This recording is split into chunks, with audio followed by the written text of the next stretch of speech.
Hello, everybody. Welcome back to WineupTV. I am your host, Wayne, with the other Rihanna MonDavi.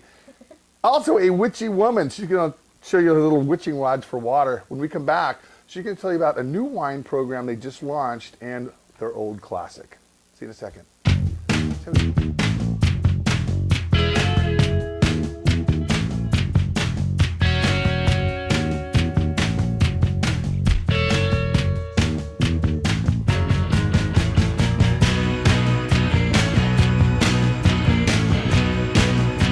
Oh, you don't do much. Oh, okay. You just hear and look good. Hello, guys. Rihanna MonDavi, Peter's granddaughter, right?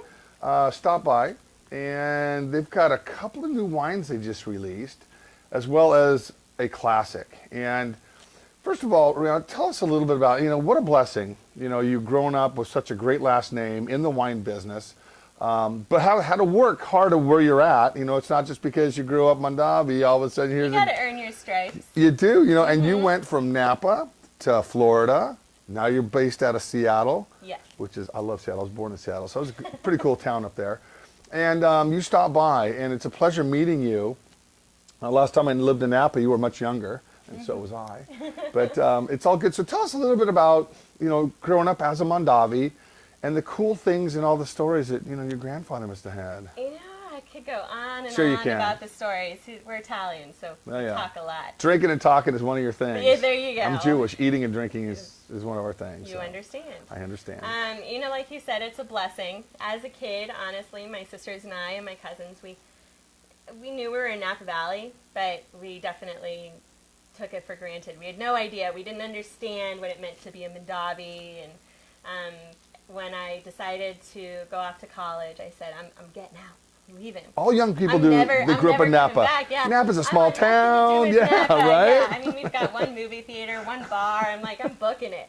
And then slowly I started realizing, I was like, wow, Napa's actually pretty great. How old were you when you finally realized that? In your mid-20s, like 21, 22? Yeah, around 20, 21. And you kind of look back and you're going, well, I grew up in paradise. Yeah, exactly. And now it's heaven. I absolutely love it. And now I understand what everybody always talks about when they're like, wow, Napa? I'm like, yeah, it's actually, yes, it is pretty great. I am It is blessed, awesome. as you said. Both my kids were born in St. Helena Hospital in Angwin. There you go. Yeah, right? And to me, Napa Valley, even though it has become extremely commercialized, there's that aura of Napa that's just so cool. There is what we like to call the old school Napa. Yeah. It's the founding fathers of Napa Valley, and my grandfather's one of them. Go ahead, name five. Name five if you can. Five. So we've got Trincheros, we've got Nichols, we've got Martinis, we've got my grandfather, and Robert. And you know what? And all these guys, a few of them are passed away. But your grandfather's 98. My grandfather is actually the only living Napa Valley legend left.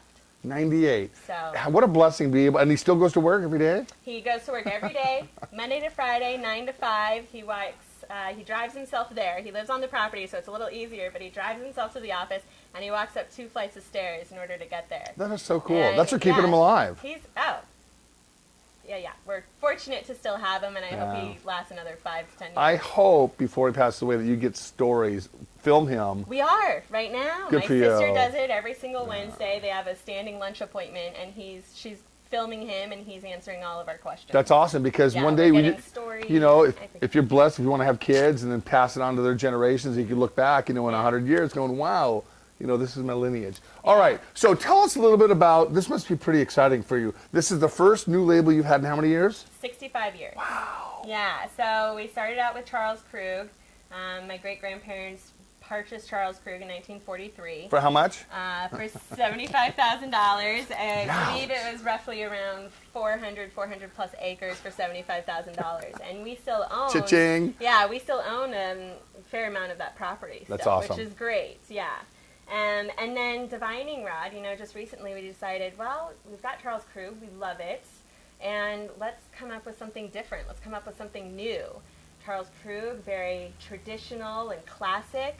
Divining rod, it's different, it's funky. It's all about my It's a dad's great skill label. as a water witch. Yeah, Look at that. very out there label. Winemaker and water witch extraordinaire, right there Mark on the label. MonDavi. So your dad, how did he know he had powers to find water? You know, he actually found out in high school. He said one of his friend's dads or something was playing with divining rods. That's what these are. And he played with them, and he has, we kind of call it the gift or the touch, so to say. A lot of people have it. It's just a matter of practicing and honing your technique to actually be able to successfully find water and do it accurately. Very cool. And just over the years, he ended up crossing paths with a gentleman named Laurie, who his career was water witching. I mean, that was all he did, was water witching. And he decided to take my dad under his wing and became my dad's mentor and taught him everything he knew. And he passed away a couple years ago, unfortunately, but my dad basically picked up where he left off. I remember So when it's I was a pretty cool. kid, my dad would get pissed at me and he'd make me dig a hole of China. Occasionally I hit a water main, and there was my water witching skills, but that's about There it. you go. Love you, Dad. That's how it used to happen. People would just dig holes Right? all over the place until they found something. Well, Now he can go onto the property and tell them exactly where to dig, how deep, and how much water there will be. That's and he's awesome. very, very accurate. That is so cool. All right, so you're outside of Napa now, right? We are. You are just completely outside your comfort Yeah. zone. The first wine here is? It is the Divining Rod Chardonnay, Santa Lucia Highlands. Very different from what we've traditionally done from our Carnero Chardonnay for Charles Krug. It's unoaked, 99% Chardonnay and 1% Viognier. It's like the 99% people drinking to the 1%, Yeah. right? There you go. I could taste that Viognier in there, can't you? There you go. Yeah, very, very delicious. The acidity is great on this wine. It's just, Santa Lucia Highlands. Yeah. It's known for its minerality and acidity, and it still has beautiful Chardonnay flavors. that's one of the best places, I think, for California Pinot and California Chardonnay. Oh yeah, Is the and Santa it's Lucia just Highlands. growing. Yeah. I mean, it's definitely a hot spot right now. But the Caneros, we had the Canero Chardonnay earlier, and it was fantastic. Yeah, and like I said, different styles. That one's oaked, this one's unoaked. These are about 15, 16 bucks a bottle Yes. on the shelves. And, quality-wise for California, that's why Oregon doesn't make a lot of Chardonnay. We can't, first of all, the weather really isn't warm enough, and we've used some inferior clones in the past. But still, to make a quality Oregon Chardonnay, like Evening Land does, they're pretty prominent in California and up here in Oregon. I think their high-end Chardonnay is 120 bucks.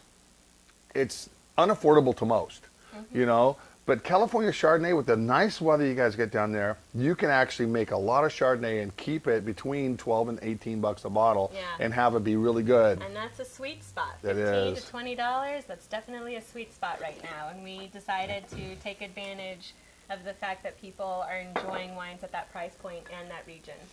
All right, so so you do a red and white. Yes, we started out with a Chardonnay and a Cabernet. Our Cabernet is Alexander Valley 2010. We do a little bit of blending. It's got 7% Malbec in it, so not that much. And it's just similar to the Chardonnay, very true to the fruit. What you want an Alexander Valley Cabernet to taste like, that's what you So get. if I get a tattoo of this on me, I can pretty carte blanche. I can get a free tasting we could down probably there. work something out. You watch. I'm going to show them the tattoo right there. I'll probably have to make some phone calls, that's but a cool yeah, we can label. work something out. I always tell people it's very important to have a good product, but a cool label. Because what jumps off the shelf is a cool label. Now, most people, you put two wines next to each other, and one can be great, one can be horrible. The more the cool label, probably buy more wine of, but it's more horrible than the other one. I don't know. It's crazy. So the great thing about the label too is it's got the MonDavi name on it, which everybody knows and trusts the MonDavi name, which is wonderful. It says a little bit of the story of the water witching on the back, which is great. And it also has on the side, which is kind of fun and shows its little mystical side, from water comes wine, written in Latin. So that's what that means. So it brings us back to our roots. We're first and foremost farmers. You can't grow grapes without water. That's right. And that's where this whole project stemmed from. Well, hey, my dad's got this ability to find water, and our vineyards are sustainable because of him. Let's work with it. And just think, if Jesus was still around, we'd have a bunch of wine because he turned everything he turned everything into it, right? Little did he know he's the next Messiah for Napa Valley. Shalom. All right, so let's go on to your other bottling, which I thought was fantastic. Yeah, so this is beautiful. This is part of our Charles Krug line, which is, like I said, my great-grandparents purchased that in 1943. So we've been making Charles Krug now for close to 70 years. I think one more year and then we hit 70. Wow. Have an anniversary bottle. You got to do some of those little cool things, you know. We do. So Charles Krug was founded in 1861 by a Prussian immigrant whose name was Charles Krug. He named it after himself, and it's the first bonded winery in Napa Valley. So the first one to slap a label on it and sell it as his own. And he was also the first one to start using varietals in Napa Valley, which was pretty exciting. So he was kind of an innovator and a new guy in town and started it. Prohibition hit. Clearly we couldn't make wine and sell it anymore, but they kept the grapes going, so we still had the property. And then that's when my great-grandparents came in after Prohibition and started it up as a full-functioning winery again. What a cool thing. You've embraced your history and your culture and your name. Yeah, what's there not to love about it? I know. You know, and it's great. Your facility, tours open daily? We actually, currently we're not doing tours. Sorry. In fall of 2013, we're going to start doing tours again because we're breaking ground in a month for our brand new tasting room, which is really, really exciting. We have 2 historical buildings on the property which were built by Charles Krug in the 1800s, and we've renovated them. They're earthquake proof now. One's an event center. Takes all the excitement out of an earthquake now. Yeah, and one's going to be a tasting room, and we're planning on doing a deli and a Charles Krug winemaking museum and have a picnic area. And very exciting stuff. Good times. We want to create a destination off of Highway 29. Another one. Another one. You know, I think Visa Tui really captured that, you know, with what they do. Visa Tui North. Yeah, exactly. Yeah. And it's really nice to be able to see a family business grow and to have such lineage to all that. Mm-hmm. To know that your great-grandparents, you know, were a part of all this stuff. And it's very cool. I have 3 sisters. 2 of them are already in the wine business. One just started working for Charles Krug. I started about a year ago. My oldest sister is a winemaker out of Napa Valley. And who's she work for? 100 Acre. Oh, okay. Yeah. So did you see my sign outside? She's cutting her teeth on some good bottles. They have expensive boxes. Just their boxes of their wine must cost about $100.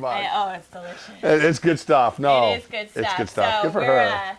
We're crossing our fingers one day she's going to want to come back to us and make wine for us. Sure. So. Which is a natural progression for a lot of people. Completely. You know? Well, our family, we've got a rule. We have to start elsewhere. Get experience That's a good rule. elsewhere. You know, my dad wants us to learn and, you know, maybe screw up a couple times with somebody else and then come back to him when we're, you know, nice and perfect. All right. Tell us about this Merlot. So this is our 2009 Merlot. We do some blending in it, some Cab Franc, Petit Verdot, Cabernet Sauvignon, and it's beautiful. It's got berries and fruit and smooth, soft tannins, just enough that you get a little bit of backbone. Definitely doesn't fall flat. For a Napa Valley Merlot, it's delicious. You know, that line in Sideways, I don't drink fucking Merlot. I tell you something, rethink Merlot. This is delicious. It's very, very good. Merlot is back. I mean, it's starting to come back. Boy, did it get hammered. I know. But that's you know, what we call the post-sideways movement. But the tricky thing with Merlot is how tricky it is to ripen it.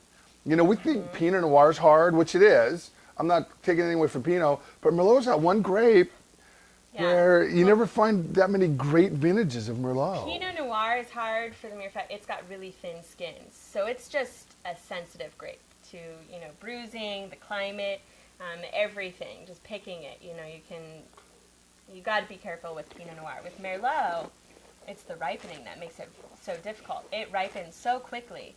And that's why a lot of characteristics that you get are the vegetal characteristics, and a lot of people use green pepper as a description. This doesn't have it. And that's when it's picked a little earlier. We wait a little bit longer, so ours is a little bit higher alcohol and has a little bit more backbone to it and is definitely more fruit forward.